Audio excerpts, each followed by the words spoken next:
MP Anwarul Azim আনারকে হত্যার সঙ্গে জড়িত সন্দেহে গ্রেপ্তার হওয়া ৩ জনকে দুপুরে আদালতে তোলা হবে। রাজধানীর মিন্টো রোডে ঢাকা মহানগর পুলিশের গোয়েন্দা বিভাগ ডিবি কার্যালয়ের সামনে রয়েছেন সহকর্মী সাজেদা সুইটি। বিস্তারিত জানতে সরাসরি যুক্ত হচ্ছি তার সাথে। সুইটি, আনার হত্যাকাণ্ডে জড়িত ৩ জনকে গ্রেপ্তারের পর এর আগে জিজ্ঞাসাবাদ করেছে গোয়েন্দা পুলিশ। আজ দুপুরে আদালতে তোলার কথা রয়েছে। সবশেষ কি তথ্য রয়েছে আপনার কাছে জানাবেন? ফারহিন ঠিকই বলেছেন, দুপুরে আমাদের বাদ জুমার কথা বলা হয়েছে যে ৩টার দিকে তাদেরকে কোর্টে তোলা হবে, তার আগে এখান থেকে নেওয়া হবে। আমরা সে অপেক্ষাতে আছি। আমাদের দর্শকরা নিশ্চয়ই এর মধ্যে জানেন যে এখানে ৩ আসামি যাদেরকে বাংলাদেশ থেকে ধরা হয়েছে, তারা সাম্প্রতিক সময় কলকাতা থেকে এসেছেন। সেই 3 জনই আছেন তানভীর ভূঁইয়া, শিমুল ভূঁইয়া এবং শিলাস্তি রহমান। তাদের কাছ থেকে জিজ্ঞাসাবাদে যেসব তথ্য এসেছে সেসব তথ্য এরই মধ্যে আমাদের দর্শকরা নিশ্চয়ই মিডিয়ার মাধ্যমে জানতে পেরেছেন, সবিস্তারে জানতে পেরেছেন। এবং সকালে যে খবরটি এসেছে, কলকাতা থেকে একজন কসাই গ্রেপ্তার হয়েছে এবং তাকেও জিজ্ঞাসাবাদ করা হয়েছে, তিনিও খুনের বর্ণনা দিয়েছেন।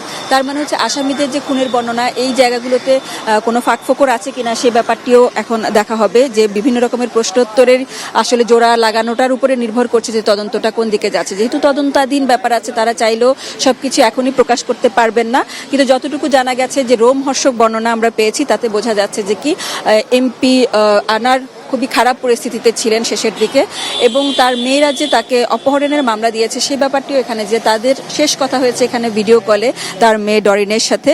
তারপর থেকে যেহেতু যোগাযোগ যেগুলো হয়েছে সেগুলো আদৌ আনারের পক্ষ থেকে হয়েছে কিনা সেটি নিয়ে সন্দেহ দেখা দিয়েছে। এই কারণে যে তাকে খুন করে ফেলার পরে তার মোবাইল দুজন বিভিন্ন লোকেশনে নিয়ে যায় এবং তাদেরকে তদন্ত ভিন্ন খাতে প্রবাহিত করতে তারা বিভিন্ন রকমের টেক্সট বা বিভিন্ন জনকে ফোন দিতে থাকেন। তো তার মানে ব্যাপারটা নিয়ে অনেক ধোঁয়াশা আছে এবং তদন্তে এই ব্যাপারগুলো যে অনেক বড় ব্যাপার সেটা নিঃসন্দেহে। দুই দেশেরই আইনশৃঙ্খলা রক্ষাকারী বাহিনীর সদস্যরা তৎপর আছেন, গোয়েন্দা সংস্থা তৎপর আছেন এবং তাদের যে আলাপচারিতা হচ্ছে, তারা এই যোগসূত্রগুলো নিজেদের মধ্যে মিলিয়ে সমন্বিতভাবে তারা এই তদন্তটি চালিয়ে যাচ্ছেন। এর মধ্যে আমাদের দর্শকরা নিশ্চয়ই জানেন যে 3 জন পুলিশ সদস্য এসেছেন কলকাতা থেকে।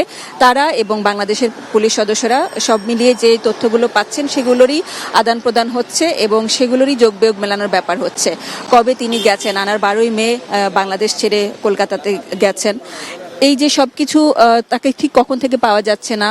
তারপরে যে গাড়ির লোকেশন, শিলাস্তি রহমানের তৎপরতা কতটুকু ছিল। তারপরে এদিকে আবার শাহিন সাহেব, তিনি এর মধ্যে গণমাধ্যমে তার ফোনতে এসেছে, ফোনে বক্তব্যে তিনি বারবার করে নিজেকে নির্দোষ দাবি করছেন। তিনি বলছেন যে তার নামে ভাড়া করা বাড়িতে কেন তিনি খুন করবেন, এভাবে আত্মপক্ষ সমর্থনের একটা সুযোগ তিনি নিচ্ছেন।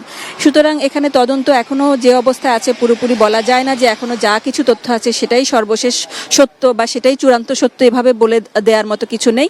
তবে পুলিশ যে দাবি করছে সেগুলো যোগসূত্র মেলানোর উপর নির্ভর করছে যে আসলে সত্য কতটুকু বা আমাদের তদন্ত আসলে কোন পর্যায়ে আছে। কারণ একের পর এক গ্রেপ্তারের ঘটনা যতটুকু ঘটবে, তাদের কাছ থেকে যতটুকু তথ্য পাওয়া যাবে, সেই তথ্যগুলোর মধ্যে কতটুকু মিল আছে এবং অমিল আছে সেটি যাচাই বাছাই এবং সেগুলো নিয়ে তদন্ত যখন বারবার করে তদন্তটা চলবে, তারপরে আমরা আসল সত্যগুলো জানতে পারবো। সব মিলিয়ে এটাই সবার চাওয়া থাকবে যে বাংলাদেশের এমপি বিদেশের মাটিতে গিয়ে তিনি খুন হয়েছেন, যারা সত্যিকারের দোষী তারা যেন ধরা পড়েন, তাদের যেন বিচার হয়। তার পরিবারের পক্ষ থেকে এবং সবার পক্ষ থেকে নিশ্চয়ই ধরনের আশা আছে এবং তদন্ত সেভাবেই চালানো হচ্ছে।